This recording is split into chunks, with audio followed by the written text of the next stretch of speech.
This, what I'm filming on right now, is the Canon RF16mm, and it's a very wide angle. And I just thought it would be great to try my hand at what I call street photography. By the letter of its definition, I'm probably doing something more like urban photography or cityscape or architectural potentially, but I've never done it before. And it's a genre that excites me. I've always had an eye for the mundane or the things that most people don't pay attention to. As a kid, just staring at telephone poles and the transformer boxes on the sides of the poles and watching the lines, just things that most people don't pay attention to. But I just have always had a fascination with that kind of infrastructure, and I feel like street photography is kind of along those lines. But I went to Chicago after buying this 16mm with the full intent of just trying my hand at it. And I just had a blast. I really, really enjoyed it. And to me, it was street photography because we're on the streets of Chicago, and I'm trying to keep up with my daughter, who knows it like the back of her hand. She's been there for many years since going to college, and now with her career, she knows Chicago. So I'm literally, my wife and I are just working our legs like crazy to keep up with her.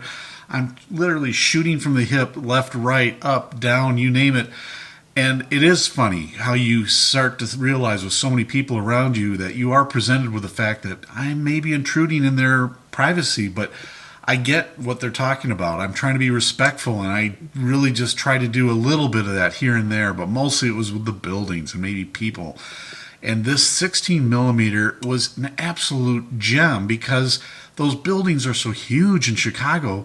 There's no way I could have fit them in the shot. No way. The Sears Tower, well, now known as the Willis or something like that, but everyone calls it the Sears Tower, people my age and people that live in Chicago, because that's what it was. It was built by Sears. Sears Robot Company was their headquarters. And there is the John Hancock, and these are just iconic pieces of architecture that just you can't help but just be just in wonderment of them, and you can't capture them any other way. And this 16mm did the trick. I'm no photographic expert. I would call myself an aspiring hobbyist at best.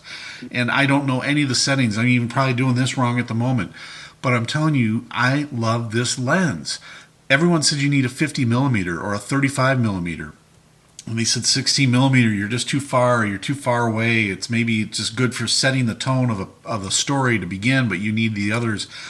I disagree. I think this thing, I've got a few shots that I want to show you in this. I hope you enjoy this little montage, I'm going to call it, with the classic sort of, stereotypical music you might think that's almost cliche at this point to go with the street photography, but doggone it, I've always wanted to try it. So I hope it's good for you, and leave your comments about things down below.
Yes.